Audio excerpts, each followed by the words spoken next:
أعوذ بالله من الشيطان الرجيم. بسم الله الرحمن الرحيم.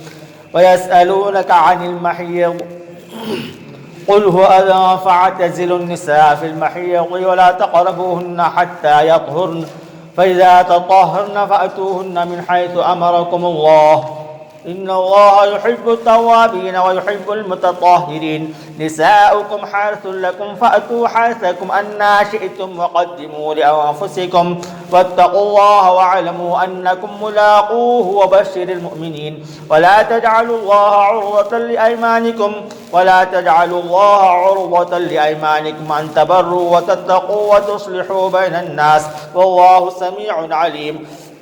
لا يؤاخذكم الله باللغو في أيمانكم ولكن يؤاخذكم بما كسبت قلوبكم والله غفور حليم. للذين يؤلون من نسائهم تربص 4 أشهر فإن فاءوا فإن الله غفور رحيم. وإن عزموا الطلاق فإن الله سميع عليم. والمطلقات يتربصن بأنفسهن 3 قروء ولا يحل لهن أن يكتمن ما خلق الله في أرحامهن إن كن يؤمن بالله واليوم الآخر وبعولتهن أحق بردهن في ذلك إن أرادوا إصلاحا ولهن مثل الذي عليهن بالمعروف وللرجال عليهن درجة والله عزيز حكيم. الطلاق 2 فإمساك بمعروف أو تسريح بإحسان ولا يحل لكم أن تأخذوا مما آتيتموهن شيئا إلا أن يخافا ألا يقيما حدود الله فإن خفتم ألا يقيما حدود الله فلا جناح عليهما فيما افتدت به تلك حدود الله فلا تعتدوها ومن يتعد حدود الله فأولئك هم الظالمون.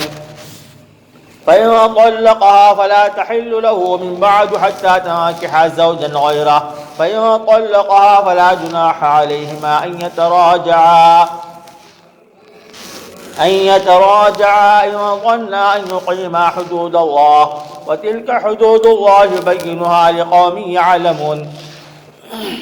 وإذا طلقتم النساء فبلغن أجلهن فأمسكوهن بمعروف أو سرحوهن بمعروف ولا تمسكوهن ضرارا لتعتدوا ومن يفعل ذلك فقد ظلم نفسه. ولا تتخذوا آيات الله هزوا واذكروا نعمة الله عليكم وما أنزل عليكم من الكتاب والحكمة يعظكم به واتقوا الله واعلموا أن الله بكل شيء عليم.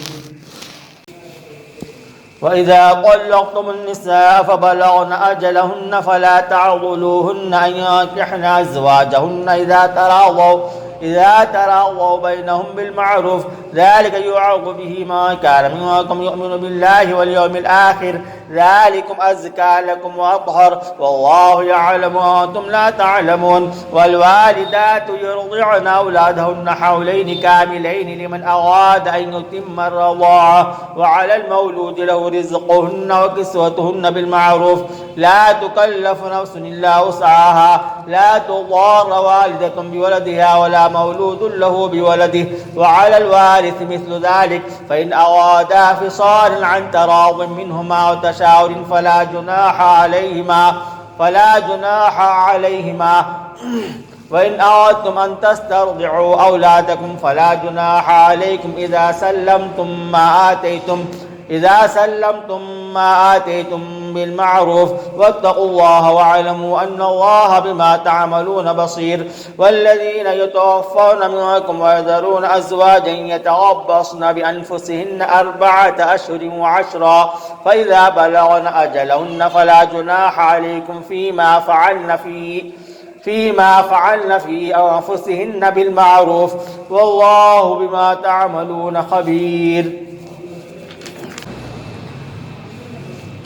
ولا جناح عليكم فيما عرضتم به من خطبة النساء أو أكننتم في أنفسكم علم الله أنكم ستذكرونهن ولكن لا تواعدوهن سرا إلا أن تقولوا قولا معروفا ولا تعزموا عقدة النكاح حتى يبلغ الكتاب أجله واعلموا أن الله يعلم ما في أنفسكم فاحذروه واعلموا أن الله غفور حليم